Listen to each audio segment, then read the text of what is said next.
Saudara bicara tentang karpet merah, saya mau ajak saudara lihat dua orang sebentar. Saudara, ada beberapa hal yang membedakan dua orang ini, yaitu Musa dan Joshua.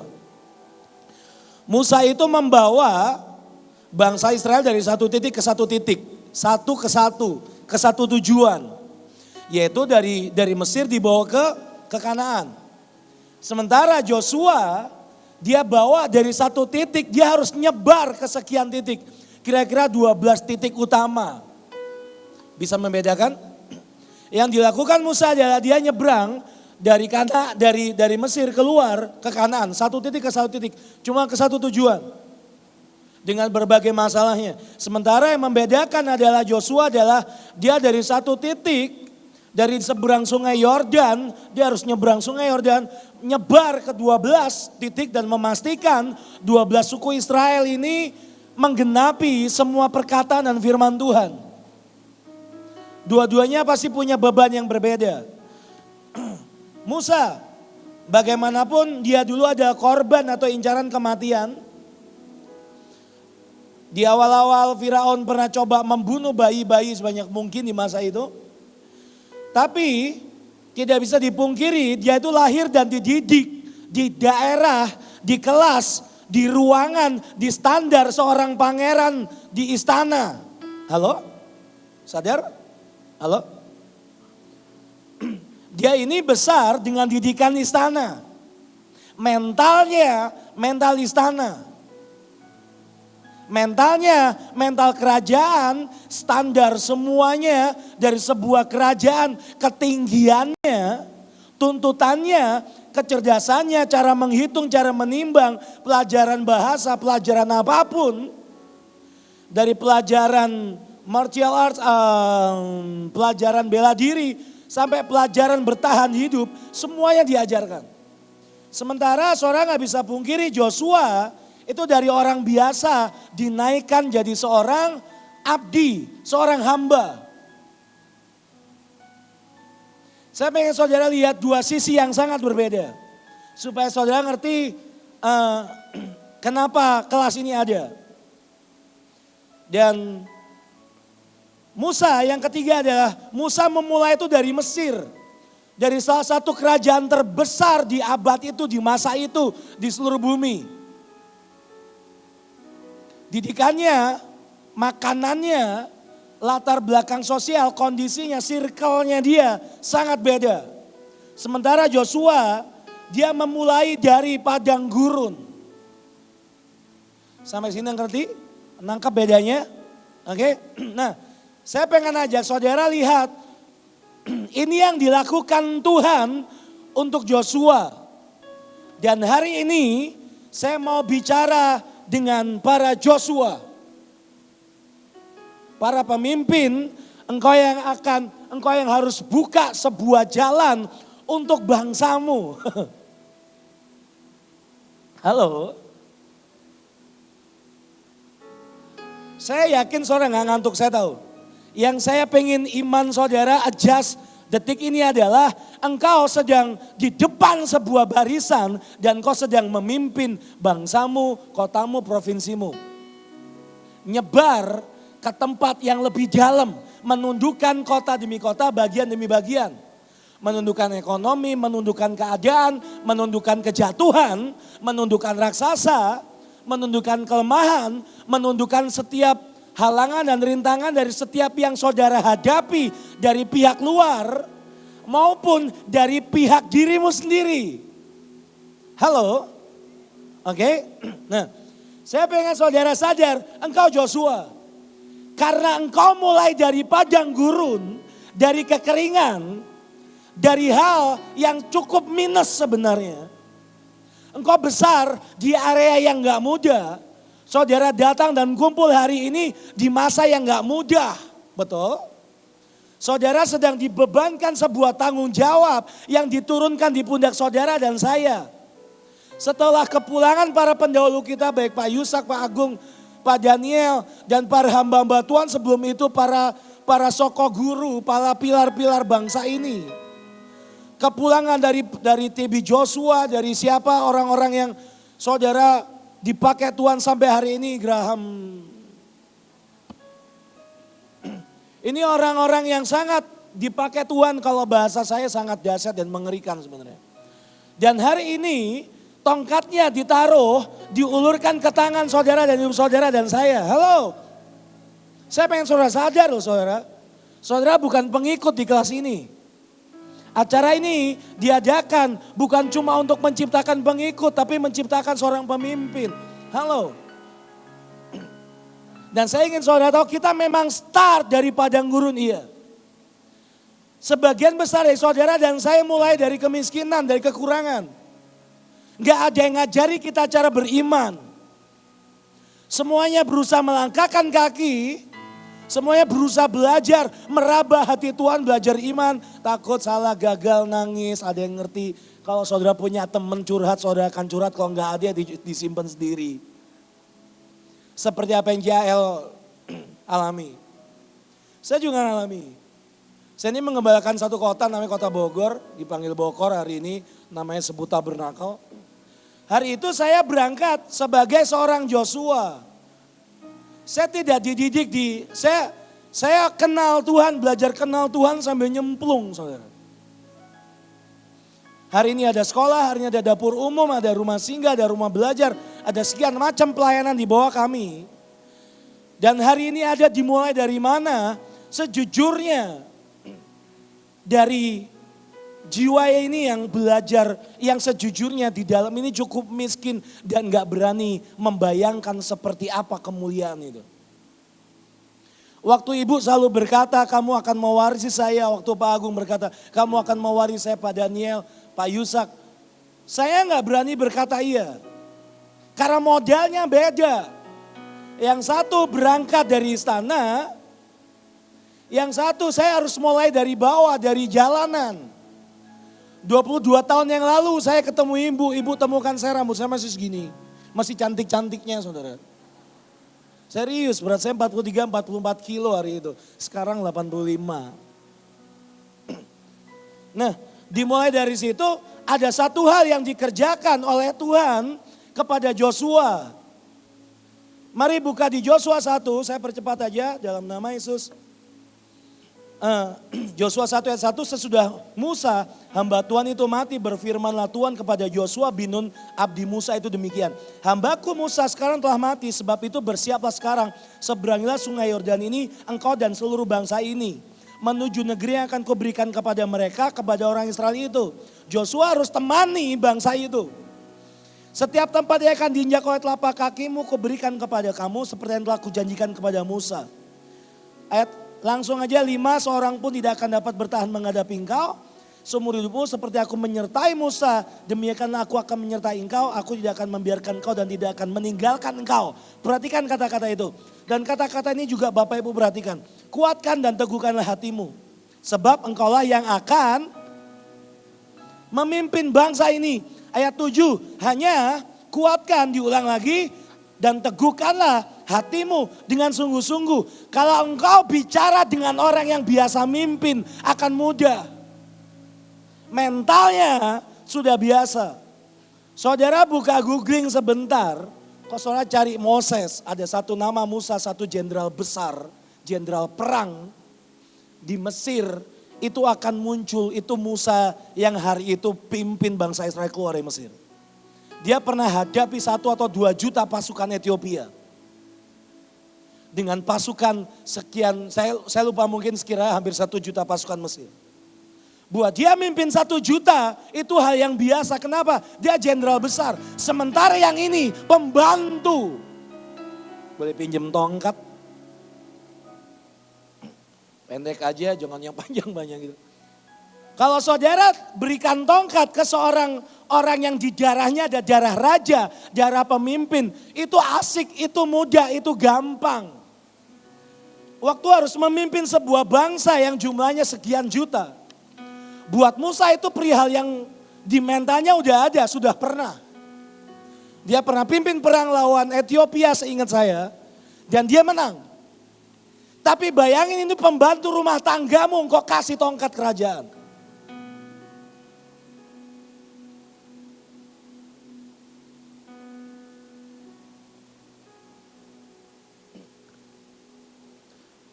Orang yang bahkan beriman untuk ganti handphone atau punya motor pun nggak berani.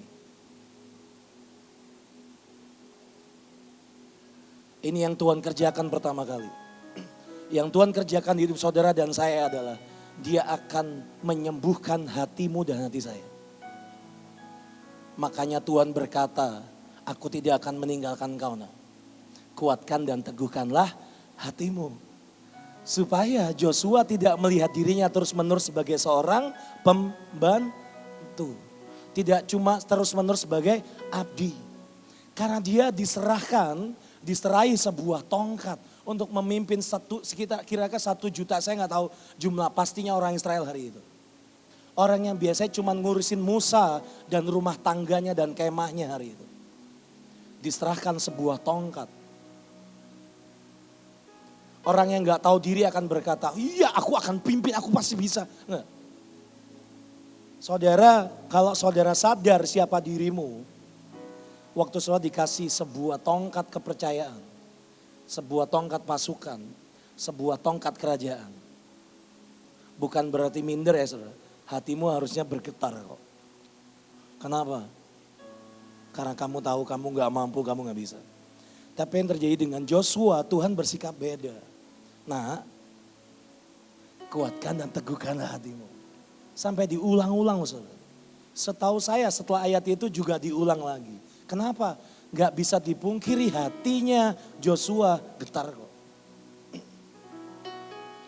Saya pengen kenapa tadi saya sengaja nyanyi kau tunjukkan kasih setiamu. Kau menyediakan yang ku perlu. Kau setia.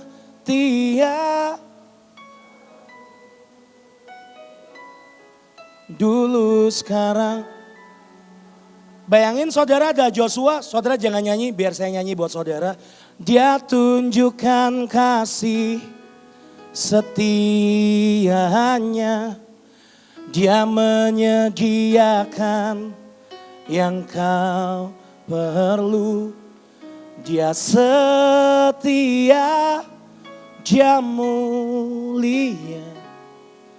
Bapa yang setia. Tuhan itu cuma pengen ngomong waktu saudara nanti mau hadepin apapun di depan. Sepulang dari tempat ini gak bisa dipungkiri saudara akan berhadapan dengan peperanganmu kok. Sambil engkau tetap diurapi, engkau tahu di keluargamu ada yang cacat, ada yang geser. Ada anak yang gak respect dengan engkau, ada istri yang ada yang hubunganmu renggang. Waktu saudara pulang ke pasukanmu ada orang-orang tertentu yang mungkin selama ini sering jadi duri di dagingmu. Tapi bisakah engkau percaya waktu tongkat itu diberikan, Tuhan percaya saudara. Halo? Halo? Saya mau ulang, saya serius, saya mau ulang. Kenapa saudara dikasih sebuah panggilan untuk menggelar karpet merah? Karena dia punya iman ke saudara. Saudara pikir Tuhan gak ngitung siapa diri saudara dan saya? Saudara pikir Tuhan gak tahu kelemahan kekurangan saudara dan saya? Saudara pikir Tuhan gak tahu kebodohan kita? Saudara pikir saudara gak tahu kelemahan dan kejelekan kita, kebinatangan kita? Tuhan ngitung, Tuhan tahu dan dia trust dengan saudara dan saya. Itu harga yang tidak bisa ditawar oleh apapun. Iblis tahu itu dan iblis gak suka dengan saudara. Kenapa iblis terus mengganggu saudara dan saya? Karena buat dia buat dosa satu kali, dia dibuang dari hadirat Tuhan, dari sorga. Saudara dan saya buat salah dari ribuan kali.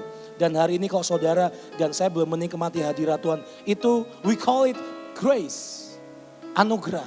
Sesuatu yang iblis akan marah dengan saudara dan saya. Dan hari ini tongkat itu sedang diarahkan ke engkau sambil Tuhan berkata, kuatkan dan teguhkan hatimu. Hatimu, caramu melihat dirimu sendiri harus beres dan benar. Saya mau lama-lama, mari buka selanjutnya di 1 Raja-Raja 18. Apa yang saudara dan saya harus lakukan untuk menggelar karpet merah? Ini yang pertama saudara dan saya akan lakukan.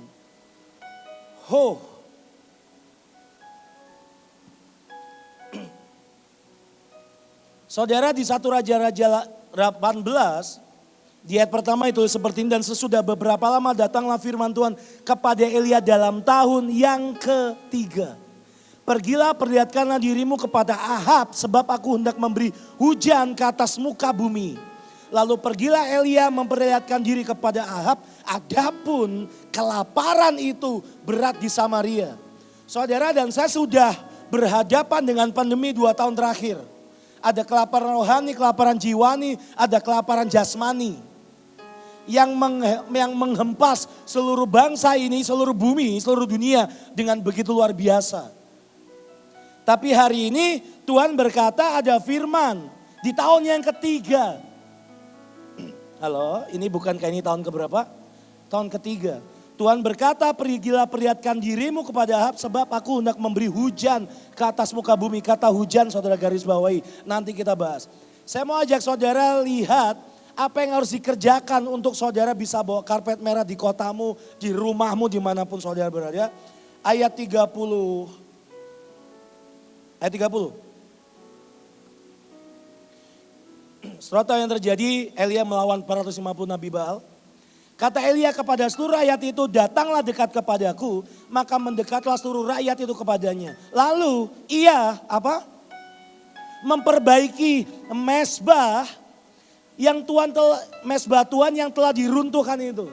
Saudara dan saya tidak bisa pungkiri yang harus kita bereskan pertama kali cuma mesbah. Dan ini bukan cuma nyanyian pujian, bukan. Ini cara kita menyikapi Tuhan, cara kita bereaksi dengan Tuhan. Maafkan saya kalau saya buat statement seperti ini. Hanya orang yang ngerti anugerah yang bisa nyembah. Hanya orang yang ngerti anugerah yang bisa nyembah.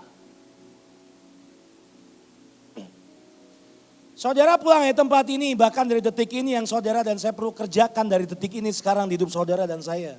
Sebelum saudara pulang ke kotamu masing-masing adalah, yang paling penting adalah bereskan mesbah. Saudara saya ini waktu memutuskan mengadopsi Bogor, Kediri dibantuin teman saya, saudara saya mana ya, yang paling ganteng. Ada namanya Karolis, yang suaranya kayak guntur bersaut-sautan itu. Di Papua juga, saudara pikir itu tempat-tempat yang mudah, sampai hari ini saudara baca berita apapun sejarah mereka, 3 kota ini, sejujurnya luar biasa, haleluya, 15.700 kali. Waktu ada tempat yang tidak bisa saya jangkau, pengurapan tidak bisa jangkau, kekuatan saya tidak bisa jangkau, saya gak punya siapapun. Saya punya orang-orang pasukan-pasukan yang lama yang mungkin sudah cukup letih untuk diajak perang lagi atau lakukan sesuatu. Ada satu hal yang cuma hari itu yang Tuhan akan ajarin ke saya. Bangun ulang mesbah. Tuhan, ini rohnya seperti ini, spiritnya seperti ini, atmosfernya seperti ini, mengerikan. Bangun ulang mesbah. Tuhan, saya nggak punya uang, saya nggak punya kekuatan, saya sangat banyak struggle di jiwa dan di batin saya. Tuhan cuma berkata bangun, ulang, mesbah. Mesbah itulah sarana penghubung antara saudara dengan Tuhan. Mesbah itulah sarana penghubung antara kotamu dengan Tuhan. Dan harus ada perantara yang berdiri di sana. Dan seringkali itu nggak enak dan nggak mudah. Bayangkan di tengah kesibukanmu sepanjang hari, saudara masih harus ngurus keluargamu, entah pekerjaanmu dan yang lain-lain, kau tetap harus bangun mesbah. Yang mahal dan yang membuat itu jadi persembahan yang harum, kudus dan mulia di hadapan Tuhan adalah setelah keletihanmu seharian, kamu tetap memutuskan berkata, Kados.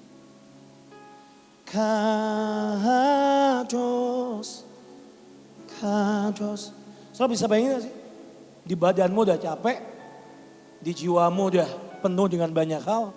Tapi engkau memutuskan, Tuhan aku mau ngadep engkau dan berkata, Kados. Itu mesbah. Kalau nunggu saudara dan saya seger, itu bukan mesbah. Nilainya akan jauh lebih mahal. Karena di tengah semua kondisimu, engkau seret badanmu dan berkata, Kados. Kalau saudara baca, nggak usah buka ayatnya deh saudara. Selanjutnya saudara akan baca setelah dia bangun batu untuk bangun mesbah. Ada hal kedua yang dia buat. Dia bangun parit. Belum cukup mesbah, di sekitar mesbah itu dibangun parit. Dia taruh anak lembu, taruh beberapa korban darah di situ. Dia belum selesai, dia bangun parit. Trans di bahasa Inggrisnya. Tapi kalau saudara baca, hari itu yang dia curahkan di parit itu adalah yang paling mahal di zaman itu. Di masa kelaparan, di masa kekeringan 3 tahun tidak ada hujan. Yang dia berikan apa? Air. 1 buyung, 2 buyung, 3 buyung, semuanya ditumpahkan. Sampai itu limpah tumpah. Padahal itu barang paling precious di zaman itu. Tapi Elia berkata, kasih. Dan di atas tempat yang precious itu ada satu nama, namanya parit. Yang kalau saudara baca di terban bahasa Ibraninya pakai kata Allah, A-L-A-H. Di Allah, tapi di kata dasarnya itu Allah. Saudara tahu Allah artinya go up, rising up, increase. Dan satu hal yang saya sangat keren dari kata parit atau Allah ini adalah ascend to the sacred place. Engkau naik mendaki ke tempat yang dikuduskan. Untuk naik ke tempat kudus, saudara harus bangun parit. Dan parit itu engkau harus penuhi dengan sesuatu yang paling berharga hari ini. Salah satu yang paling berharga hari ini lebih dari uang, yaitu seringkali ego kok saudara. Saudara disalahkan, saudara dijelekan, diomongin haters, diomongin macam-macam. Dan saudara tetap milih angkat anggur dan minyak. Saudara tuangkan di kotamu. Beberapa waktu kemarin Desember yang saya lihat saudara beri laporan video saudara ngarak tabut di kota demi kota. Sementara orang lain.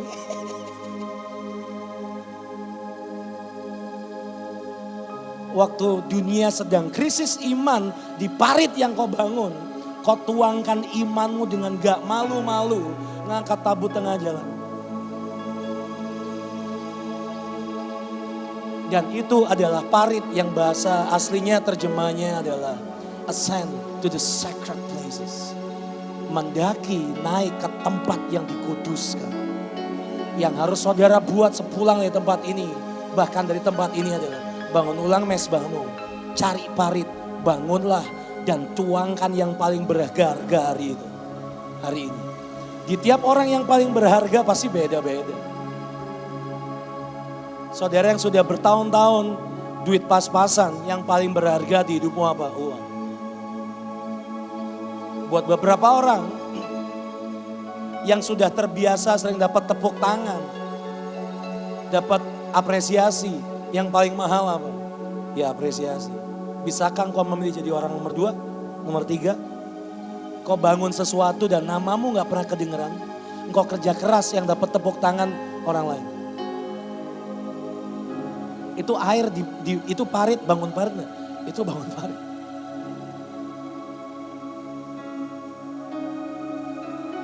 Dan ketika mesbah dan parit dibangun, saudara bacalah kelanjutannya. Hari itu turunlah api dari langit. Menggelar karpet merah bagi Tuhan, bagi kuasanya yang supranatural itu bisa turun, menjejakkan kakinya di kotamu, di keluarga saudara, di bangsa saudara dan saya. Saudara butuh percaya, meskipun engkau mulai dari seorang pembantu, Tuhan sayang dengan saudara dan saya dengan berkata, ini tongkat. Pimpinlah bangsa ini. Saudara dari kota mana sih? Sebutkan sama-sama 1, 2, 3. Pimpinlah kota yang saudara sebutkan. Leo, tapi saya ini, saya gitu, saya gini, saya gitu. Mau nggak engkau percaya Tuhanmu punya iman buat saudara? Tuhan kita bukan Allah yang bodoh yang nggak bisa gitu. Begitu saudara bangun mesbah dan parit, hujan api turun. Saya mau ajak saudara lihat, ada hal keempat yang sangat penting, yaitu kehambaan. Saya orang yang awalnya selalu nggak percaya. Saya ini orang yang mindernya parah saudara. Dikasih kerjaan saya nggak yakin. Ini nggak ada istri saya kan ya? Dari kemarin diomongin mulu. Bagaimanapun saya cukup sering nebeng kemuliaannya dia loh. Saya cukup sering nebeng kepinterannya dia, kecerdasannya dia. Dan begitu ada tepuk tangan, yo keren nih. Padahal saya nebeng pinternya itu saya. Bapak Ibu yang bulan Desember kemarin ngundang saya dan istri saya pelayanan. Kemarin saya punya pengalaman agak lucu dan agak gak enak buat ego saya. Ada orang ngundang saya, Pak Leo saya mau ngundang Bapak. Oh iya, pelayanan di mana, khotbah di mana? Enggak, Bapak WL dan istri Bapak yang pembicara. Saya langsung, oh nggak bisa Pak, penuh.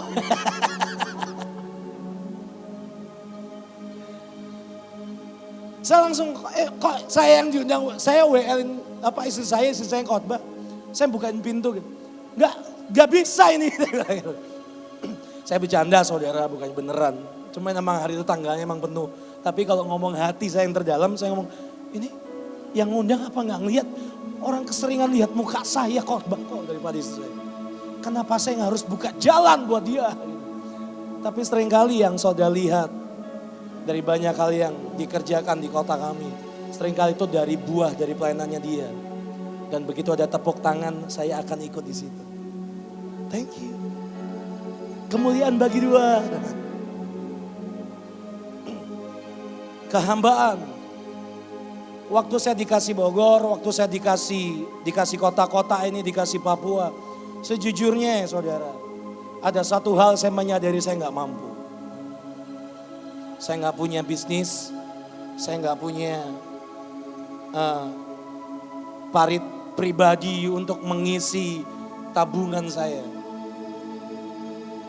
Dan sejujurnya ketakutan demi ketakutan yang selalu maju. Tapi hari itu saya cuma menyadari satu hal. Tuhan, saya mau tenggelam sekalian tenggelam sama Tuhan. Saya gak mau setengah-setengah. Duit udah ngepas buat beli tiket ke Jayapura, ke Papua aja mahal. Buat keliling Papua. Apalagi mau bikin sekolah, apalagi bikin rumah singgah, apalagi buat ini, buat itu, buat ini, buat itu. Karena modalnya gak ada, sekalian aja nyemplung, bleng.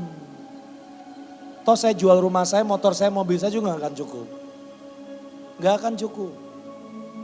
Cuman hari itu saya mau ajak saudara lihat ada yang dikerjakan oleh satu orang. Kenapa dia berhasil. Ayat 41, next.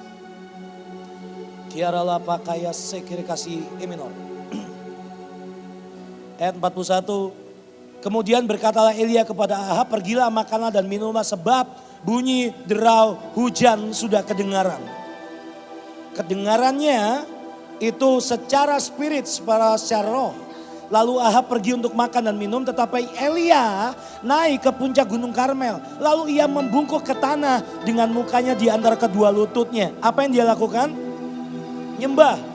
Perhatikan ini, setelah itu ia berkata kepada bujangnya, naiklah ke atas, lihatlah ke arah laut. Dia sudah ke puncak gunung Karmel, tapi dia suruh hambanya sekali lagi naik ke atas. Mau lebih atas kemana? Halo. Setelah itu ia berkata kepada bujangnya, naiklah ke atas, lihatlah ke arah laut. Bujang itu naik ke atas, ia melihat dan berkata, tidak ada apa-apa, kata Elia. Pergilah sekali lagi, demikianlah sampai 7 kali. Pada ke-7 kalinya berkatalah bujang itu, wah awan kecil sebesar telapak tangan timbul dari laut. Lalu kata Elia, pergilah katakan kepada Ahab, pasang keretamu dan turunlah, jangan sampai engkau terhalang hujan. Lihat sini, dalam nama Yesus kelar 5 menit. Pada kenyataannya hari itu antara gunung Karmel dengan laut itu jaraknya sangat jauh saudara. Secara geografis kalau saudara lihat dari ini, jarak antara gunung Karmel dengan laut itu jauh. Sementara hamba Elia ini harus lihat sebuah tanda apapun yang lepas dari laut. Dia harus ambil jarak tertentu yang kira-kira dia bisa lihat laut untuk lihat tanda naik dari sana. Dia kembali lagi, nggak pakai WA, nggak pakai Line.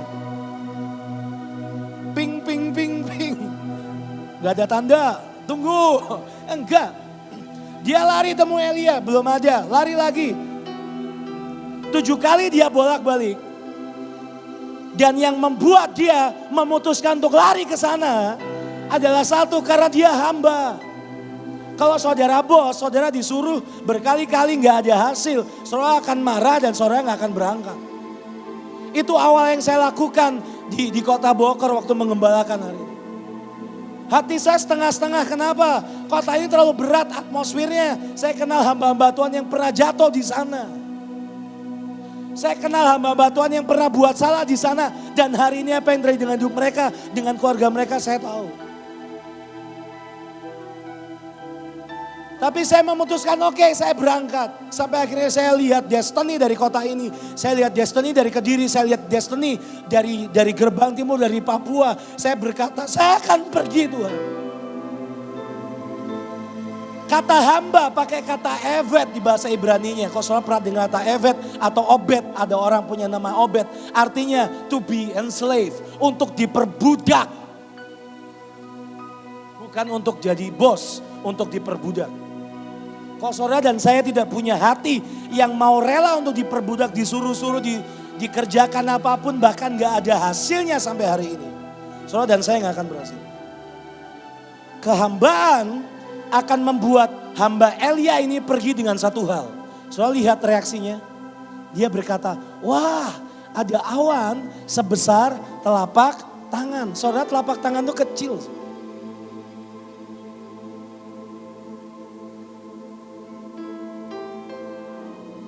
Kalau orang gak punya hati hamba, maafkan saya, kalau orang tidak mewarisi apapun dari pemimpinnya.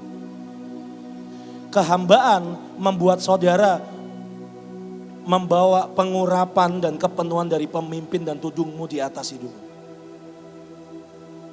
Tahu-tahu engkau akan mengerti apa yang dicari oleh Tuhan, yang disembah oleh tudung kita, oleh para pemimpin kita, oleh para pendahulu kita. Makanya hamba itu waktu lihat awan dari keluar sebesar, cuman sebesar telapak tangan dari laut. Dia berkata apa? Wah ada awan sebesar telapak tangan. Buat dia, buat pembantu ini, buat jongos ini, itu tanda besar. Karena dia lihat secara ilahi, dia lihat secara supranatural. Itu tanda yang dicari oleh tuannya. Sehingga waktu saudara jalan kau lihat tanda paling kecil, bahkan pintu yang terbuka terkecil sekalipun, kau akan lihat, oh ini tanda yang dicari oleh Tuhan. Ayat terakhir tertutup, saya mau tutup dengan seperti ini. Ayat 45, maka dalam sekejap mata, perhatikan ini, langit menjadi kelam oleh awan badai, lalu turunlah hujan yang lebat. Maka dalam sekejap mata, maka dalam sekejap mata langit menjadi kelam oleh awan badai. Saudara, kalau saudara baca di terjemahan aslinya di bahasa Ibrani-nya dikatakan seperti ini. Lalu dalam seketika, di bahasa Ibrani pakai kata shomayim. Itu bukan cuma langit, tapi terjemahan shomayim itu artinya heaven atau sorga. Kalau di ayat bahasa Indonesia tadi berkata itu langit, di bahasa Ibrani berkata itu sorga. Lalu dari sorga muncul sebuah awan gelap yang makin lama makin besar, penuh dengan clouds, awan dan ruah. Clouds and ruah. Kata ruah yang kita tahu itu bisa jadi roh atau nafas atau hembusan angin. Tapi kalau saudara baca di terjemahan ini, di kamusnya selalu berkata bahwa kata ruah, meskipun itu angin dan nafas, itu tidak bisa dipisahkan dari aktivitas ilahi. Hari itu yang terjadi, hamba ini lihat aktivitas ilahi sedang bergerak makin lama makin besar dan turunlah hujan. Kata hujan di sini pakai kata matar. Di ayat 1 yang saya minta dari saudara untuk lihat, itu pakai kata matar. Di bahasa Ibrani ada 5 kata hujan. Saking banyaknya, artinya beda-beda. Ada geshem. Geshem itu hujan yang terjadi karena natural, ya memang musim hujan. Tapi kata matar, setiap kali kata matar disebut, itu kata matar itu adalah hujan yang terjadi dari hasil jawaban doa.